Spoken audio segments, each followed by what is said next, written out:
Good morning, students. Today we are going to discuss the further part of the tenses. Already we have discussed up to the past continue. Last video we discussed about the past simple and past continue.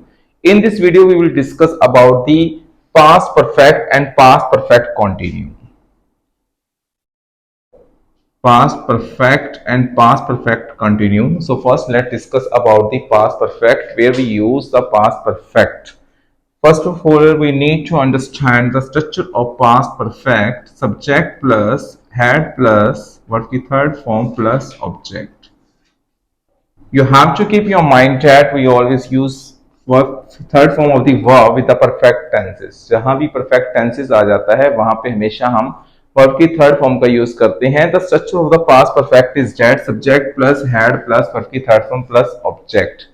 Now we need to understand that where we use the past perfect tense. हमें past perfect tense कहाँ use करना है. वैसे हमें बचपन में सिखाया जाता था कि मतलब past perfect यूज करते हैं जो सेंटेंस चुका था, जो काम हो चुका था. अब इसको बहुत डीपली अंडरस्टैंड करते हैं कि चुका था मतलब किस तरह से यूज करना है.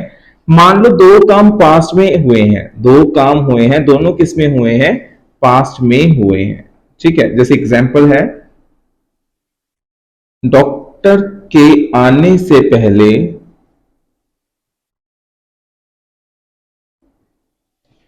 मरीज मर चुका था. ठीक है, डॉक्टर के आने से पहले मरीज मर चुका था. डॉक्टर भी आया और मरीज भी मरा, दोनों काम पास में हुए हैं. और पहले काम कौन सा हुआ, सबसे पहले काम कौन सा हुआ है, मरीज मरा, फिर उसके बाद क्या आया, डॉक्टर आया. आए दोनों ही काम पास में हैं. जो काम सबसे पहले हुआ वो सेंटेंस किस में जाएगा, पास्ट परफेक्ट में, और जो काम बाद में हुआ वो पास्ट सिंपल में. एग्जाम्पल के लिए I going to make you understand. Right, patient had died, patient had died before doctor के. मेरे घर पहुंचने से पहले बारिश शुरू हो चुकी थी. The rain had started before I reached the home. देखो पहले बारिश शुरू हुई फिर मैं घर पहुंचा, दोनों काम हुए तो पास में थे. तो जहां काम जो पहले हुआ था, बारिश पहले शुरू हुई, तो वहां पे हम यूज करेंगे पास्ट परफेक्ट, और दूसरी जगह पे हम past simple. The rain had started before I reached home. Rain had started before I reached home. ठीक है, रीच्ड होम मैंने यहाँ पे बताया है कि रीच, एंटर और डिस्पाइट तीन ऐसे वर्ड हैं जो जिसके साथ कभी भी हम कोई प्रेपरेशन नहीं यूज करते. कई बच्चे रीच्ड एट होम लिख देते हैं, दैट इज टोटली रॉन्ग. ठीक है, सीधा डायरेक्ट आएगा रीच्ड होम.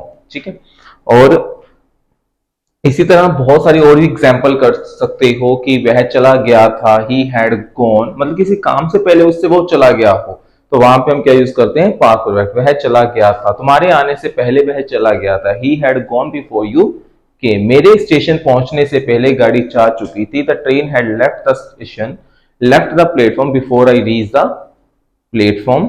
ठीक है, उसके आने से पहले मैंने खाना खा लिया था. I had taken the food before he came.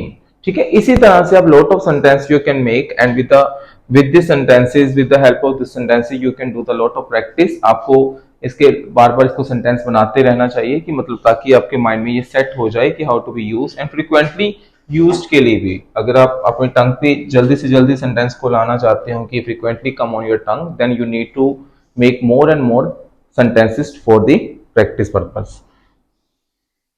So next is that past perfect continue.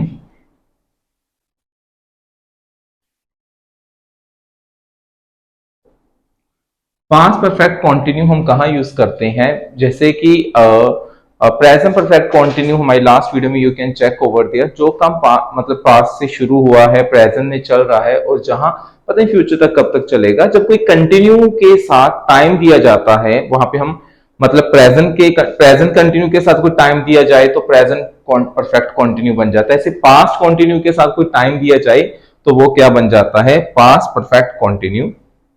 जैसे कि वह सुबह से पढ़ रही थी, वह पढ़ रही थी, she was studying, she was studying. अगर उसके साथ में टाइम को ऐड कर दिया, वह सुबह से पढ़ रही थी, तो वो क्या बन जाता है, पास्ट परफेक्ट कंटिन्यू। ठीक है, we need to understand the rules of past perfect continue. Subject plus had plus been, verb की first form plus ING plus object.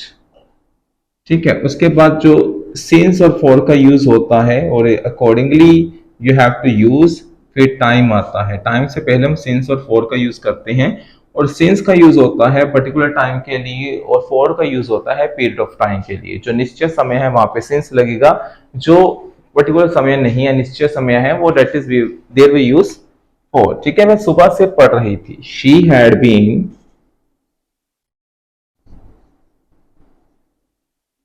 Studying since morning. ठीक है, वह 2 दिन से प्रैक्टिस कर रहा था, वह 2 दिन से प्रैक्टिस कर रहा था, ही हैड बीन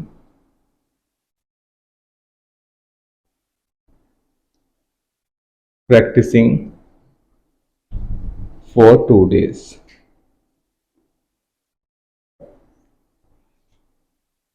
हम 3 दिन से घूम रहे थे, हम 3 दिन से घूम रहे थे, we had been hanging out for 3 days। बस you have to keep your mind, जब एक कंटिन्यू सेंटेंस के साथ पास्ट कंटिन्यू के साथ टाइम आ जाता है, तो वहां पे वो क्या बन जाता है, पास्ट परफेक्ट कंटिन्यू। ठीक है, तो ये these are the some examples what I have mentioned on the board, and you have to practice more and more sentences, then you be able to understand the concept very precisely। And so I hope that you like this video, and don't forget to watch a previous video where I taught there like present and past sentences also, like present simple, continue perfect and perfect continue, past simple and past continue already we have discussed in the previous video. The future tenses will be discussed in the upcoming video, and for this you have to subscribe and like our channel, and moreover share these videos with your nearest and dears. Thanks for watching.